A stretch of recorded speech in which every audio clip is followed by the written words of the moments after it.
Caution, you are about to enter the no-spin zone. The factor begins right now.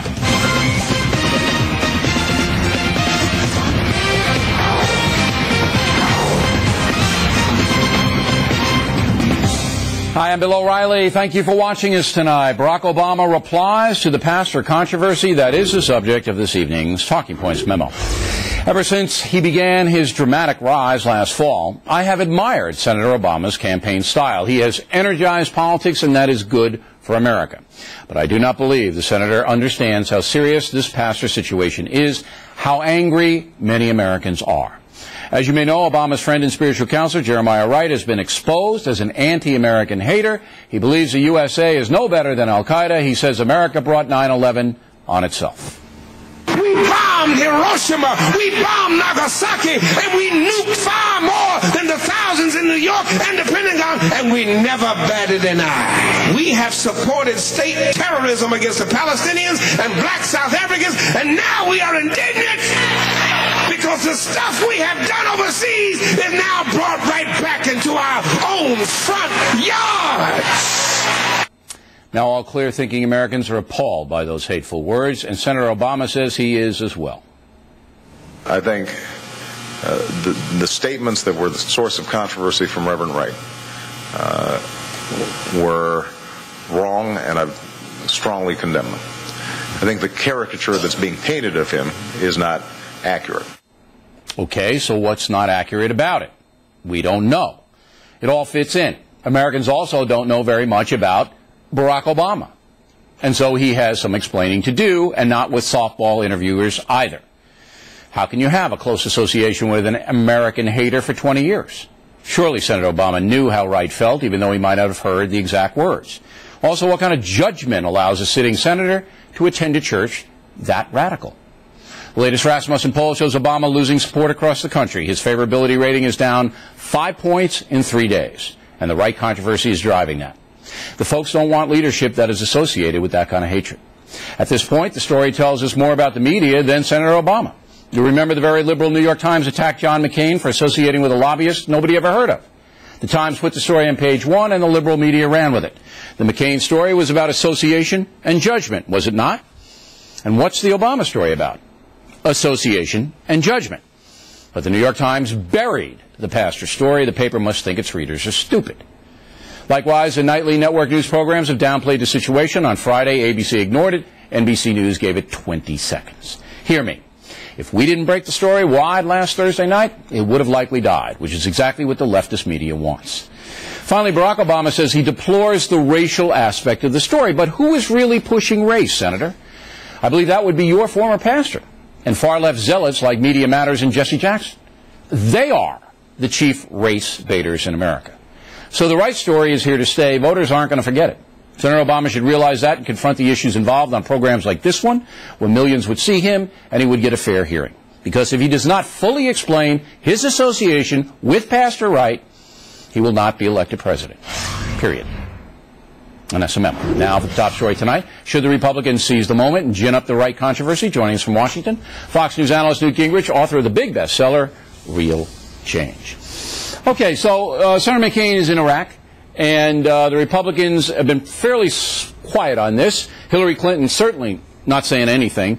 And I guess the strategy on both the Republican Party and the Clinton campaign is just to see how badly this damages Obama without getting in. Correct?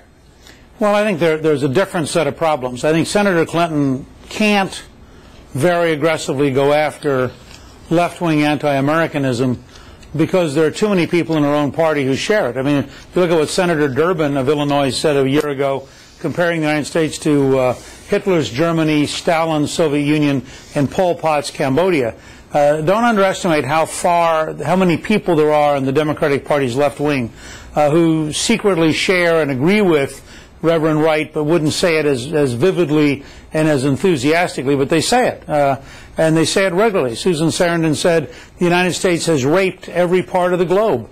I mean, these kind of comments are not, uncommon on the hardline anti-American left that has probably 10 or 15% of this country. So I think in that sense, Reverend Wright is a problem for the entire Democratic Party. But he's a bigger problem for Senator Obama because he raises, I think, two fundamental questions that go at the heart of who Senator Obama is. The first is a question of judgment. How could you have heard these kind of things, read these kind of things, seen these kind of things over a 20-year period and not notice them until they made Fox News? And I think that there's a disingenuousness about Senator Obama's answers. But the second, I think, goes to the very core of his entire candidacy. I don't think he's being candid. I think that he is giving political answers. The fact is he had to have known a great deal of this, and he actually thought it was fine or irrelevant. Well, how do you, let me stop you. Why would you say he thought it was fine? Why couldn't a man have a personal relationship? Say Wright, and we don't know Wright, and here's something interesting. We're trying to track him. We think he's in Africa. They got him out of the country. That's where we think he is. But say Wright is a very nice guy, and an emotionally supportive guy, and this persona that he puts out in his church is nothing like he is in private.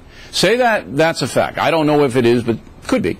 And then Obama is going to say, listen, this guy has helped me, and he's brought me closer to Jesus, and he's a real good guy. It's just that this part of him, and we all know people like that, there's a part of them they don't like, is wrong. So, could that be a rational explanation? Look, I think if you're talking about a private friendship between two people, one of whom happens to have fairly nutty ideas, that's fine.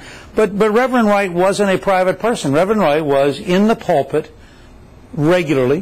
He went with Louis Farrakhan to visit Gaddafi in Libya publicly, reported on it, wrote about it.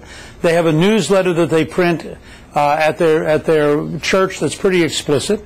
So you're talking about what is the weekly pattern of language. And I think to say that this is a caricature of him, I mean, we're not taking one sermon one time for 3 minutes. If you look at the various and sundry quotes and the various things people are watching on television, this is a pretty consistent, authentic, left-wing, hate America diatribe that is factually false and very vicious.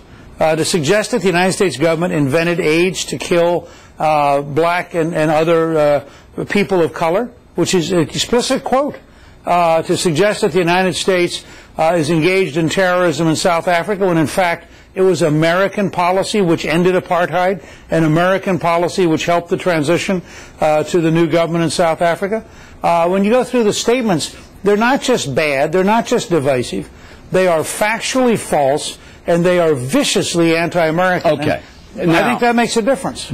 Should the Republican Party seize on this at any time during this campaign and make it even more of an issue? The poll shows 66% of Americans have heard about the story. 34% don't know anything about it. So if you were advising John McCain, would you say, hey, here's something you can drive home?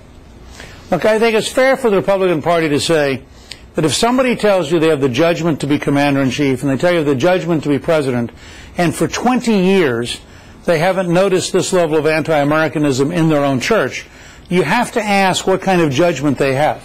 And I think in that sense this is a legitimate campaign question about Senator Obama's judgment. All right.